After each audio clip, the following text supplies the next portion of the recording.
तो बताना चाहते हैं कि सर्व सोने की लंका थी और रावण से रणधीरम, एक पलक में राज बिराजी, जम के पड़े जंजीरम। फिर क्या बताते हैं, भक्ति बिना क्या होता है, भरम रहा संसार, और रति कंचन पाया नहीं भाई रावण चलती बार। कितना सोना था, और कहते हैं जब यहां से वो जाने लगा, मृत्यु हुई, 1 ग्राम सोना भी नहीं साथ ले जा सका। तो पुण्यात्मा हमें सतर्क करते हैं परमात्मा कि इस मनुष्य जीवन को सफल करो, इसके उद्देश्य को पहचानो और ध्यान से सुनो परमात्मा की उस अमृतवाणी को। वो परमात्मा जब सतलोक से चलकर आते हैं, अपनी प्यारी आत्माओं को मिलते हैं, उनको अपने से परिचित कराते हैं, अपने सामर्थ्य से परिचित कराते हैं, अपने सचखंड सतलोक से जहाँ परमात्मा रहते हैं, सह शरीर रहते हैं, उससे परिचित कराते हैं। उसके पश्चात परमात्मा से परिचित हुए संत, वो पुण्यात्माएं भी परमात्मा की महिमा यथार्थ रूप में सुनाया करते हैं। वो परमेश्वर किन किन महापुरुषों को मिले हैं, आदरणीय धर्मदास साहिब जी को, आदरणीय मलुकदास साहिब जी को, आदरणीय नानक साहिब जी को, आदरणीय दादू साहिब जी को, आदरणीय गरीबदास साहिब जी गांव छुडानी जिला झज्जर हरियाणा वाले को, आदरणीय गीसा दास साहिब जी को गांव खेखड़ा जिला मेरठ उत्तर प्रदेश वाले को। और भी बहुत से महापुरुषों को मिले हैं, लेकिन ये आपको भी याद है और दास के भी नॉलेज में है, तो इन्हीं के उदाहरण आपको आसानी से समझ में आएंगे। अन्य तो बहुत सारे महापुरुषों को मिले हैं, किसी ने उनकी बात को स्वीकारा, किसी ने नहीं स्वीकारा, तो ऐसे वो परमात्मा हमारे लिए भटक रहा है। उसके लिए, उस परमात्मा के लिए कोई जाति मजहब नहीं है, उसको तो अपनी आत्मा दिखाई देती है। वो किसी भी कहीं भी किसी मजहब में जन्म है उनका। हमें क्या समझाना चाहते हैं परमात्मा? साहेब, साहेब माने परमात्मा से, साहेब से चितलाले रे मन गर्भ गुमानी, नाभि कमल में नीर जमा तेरा दीना मैल बना। माँ के गर्भ में एक पानी की बूंद से आपका कितना सुंदर शरीर बना दिया, और 9-10 मास गर्भ में रखा, 9-10 महीने गर्भ में रखा, वहां तेरी करी सहाय। अपने आत्माओं, हम अपने शरीर को सुरक्षित रखने में हम कितनी व्यवस्था करते हैं। गर्मी सर्दी से बचाने के लिए वस्त्र, मकान, और इसको जीवित रखने के लिए आहार, ये सब व्यवस्था परमात्मा ने माँ के गर्भ में भी की थी, जहाँ ना आपका वश चला था, वो आपका भी कोई प्रयत्न सफल नहीं हो सकता था, और न ही माता पिता आपको कोई आहार वहाँ भेज सकते थे। वो परमेश्वर ने ही ऐसा कनेक्शन किया हुआ है नाभि से, माँ की नाभि से बच्चे की नाभि से कनेक्शन कर दिया, जिससे उसको सब आहार प्राप्त रहा। हम ये भी आपको खूब पता है, हम जानते हैं कि वायु के बिना प्राणी जीवित नहीं रह सकता, और वहाँ बगैर वायु के भी जीवित रखा। इस साइंस से पूछा कोई कि वहाँ कहाँ गई तुम्हारी साइंस, जो परमात्मा ने माँ के गर्भ में बच्चे को जीवित रखा और बगैर वायु के रखा। पुण्यात्माओं, काल ने तो टांग अडानते मतलब है कि ये भगवान ना पहचान ले, और ये शिक्षा भगवान ने, परमात्मा कबीर जी ने हमें अब इस युग में देना अनिवार्य समझा, इसलिए ये शिक्षा का प्रचार करवाया। अन्यथा इस शिक्षा की कति जरूरत नहीं, इस विज्ञान की हमने कति आवश्यकता नहीं। इस विज्ञान ने हमें क्या दिया? भगवान से कोसों दूर किया, और साथ में क्या बनाया इन्होंने? परमाणु बम, और एक दूसरे पर लिए खड़े, आ जा मैं भी तैयार हूँ, फूक दे 1 मिनट में, नाश कर बैठे। ये सीखा इन टेलीविजन इंटरनेट बना के पता क्या हासिल कर लिया। ये अपनी सफलता माने बैठे हैं। 1-2 वर्ष वर्षा ना हो, परमात्मा रूठ जा, ये सारे धरे धराए रह जाए। इनके इंटरनेट ये बना रखे, इन्होंने ड्रामा बनाए बैठे, जो काम करना था वो तो प्रारंभ ही नहीं कर रखा। तो ये शिक्षा हमारे लिए बहुत अनिवार्य भी है, और यदि हम इसका सदुपयोग ना करके यदि हम दुरुपयोग करते हैं तो ये हमारे लिए शत्रु है, दुश्मन है हमारी यह शिक्षा। शत्रु कैसे है, मित्र कैसे है? शत्रु आपको बता दिया कि इससे हमने परमाणु बम बना लिए, वायुयान बना लिए, अच्छी बात, और मोबाइल वगैरह बना लिए, कोई दिक्कत नहीं। ये और एक अपना पैर पर कुहाड़ी मारने के लिए एक और तैयार कर लिया। तो कहने का भाव ये, फिर दूसरा इसका अवगुण ये है शिक्षा का कि हम चतुर गणे हो गए, हम चतुर बन गए, और चातुर प्राणी परमात्मा को पसंद नहीं। परमात्मा को श्रद्धालु और भोला भाला व्यक्ति ज्यादा पसंद होता है। लेकिन इस शिक्षा ने हमें बिगाड़ दिया। इन टेलीविजनों ने हमें क्या दिया, एक जब भक्ति भगवान की ये नहीं देते हैं, नहीं चलाते हैं यथार्थ, वो भी नकली भक्तियां ने तो बैठा ही रखा है नकली संतों ने। तो ये क्या दिया इन्होंने, सिनेमा चलाया, फिल्में चलाई, कोई बकवाद भर दी इंसान के अंदर, वो अवगुण ठोक दिए बच्चे में।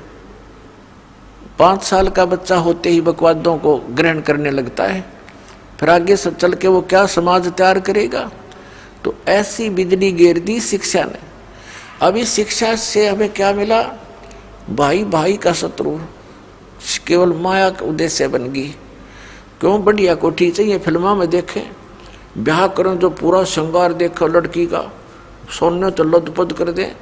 अब गरीब आदमी की बेटी भी वही सोचा मैं भी नहीं कर लूँ, बता कोई बात हुई है, ये बकवाद दें। और फिर वहाँ दिखाओगे फिल्मों के अंदर बड़ा बाजेर गाजेर अगर पाछल पता नहीं कितना फंड, वही फिर प्रत्येक प्राणी में घर कर गया। एक विवाह करना बालकों का 10 मिनट का काम है, बकवाद इतनी कर दी। विवाह तो भगवान करके भेजा है, संस्कार जोड़ के भेजता है आपका, बाकी तो फंड कर रखा हमने अपने आप एक दूसरे ने देख। तो ये हमारे लिए हानि बनी, और इसका केवल एक लाभ है, और इसका ये लाभ हमारे लिए वरदान है। अगर हम इसका ये लाभ उठाते हैं जो दास अभी आपको बताएगा, तो फिर ये हमारे लिए वरदान है। ये अति अनिवार्य थी। वो वरदान क्या है कि अभी तक जितने भी संत महात्मा मंडलेश्वर ऋषि महर्षि हुए हैं, ये महंत संत हुए हैं, आचार्य हुए हैं, इन्होंने सदग्रंथों को पढ़ा अवश्य लेकिन समझा नहीं। ये संस्कृत भाषा अवश्य जानते थे लेकिन अध्यात्म ज्ञान नहीं था। आध्यात्मिक ज्ञान ना होने से इन्होंने लोकवेद बनाकर, लोकवेद सुनाकर हमारे को दिशा भ्रष्ट कर दिया, परमात्मा से कोसों दूर कर दिया, यथार्थ ज्ञान ना दे करके।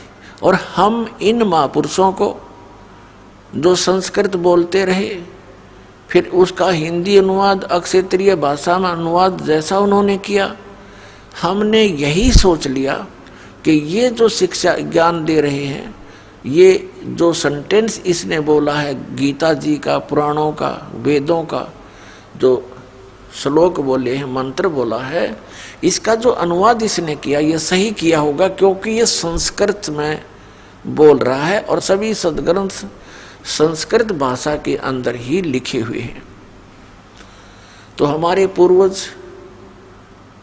ये सोचकर कि बड़ा विद्वान है, पंडित है, मंडलेश्वर है, संस्कृत भाषा के जानने वाला है, तो उन्होंने जो भी ज्ञान हमें दिया हमने ग्रहण कर लिया, और वो ज्ञान वेदों, गीता, पुराणों वाला नहीं था। उन्होंने पुराणों का ज्ञान ना दे करके, पुराणों का नाम ले करके हमें अपने विचार लोक वेद भगवान से दूर करने वाली विधि भक्ति की वो बता दी। और जिस कारण से फिर हम कहाँ गए, प्रेत बन गए, भूत बन गए। फिर वो प्रेत बनकर दुखी होते हैं, किसी को सौपन में दिखते हैं, किसी के अंदर प्रवेश करके बोलते हैं मैं बर्बाद हो गया, मैं भूखा मर रहा हूँ, मैं प्यासा मर रहा हूँ। फिर उन गुरुओं के पास जाने लगे कि हे आचार्य जी, हे गुरुदेव, हे महात्मा जी, मेरे पिताजी ऐसे ऐसे मेरी बहन में बोल रहे थे, वो कह रहे मैं भूखा प्यासा हूँ। आप तो कह रहे थे वो स्वर्ग चला गया, आपने सब क्रियाएं भी कर दी, देर में भी कर दी, अस्थियां भी चुनकर गंगा में प्रवाह करवा दी गति करने के लिए।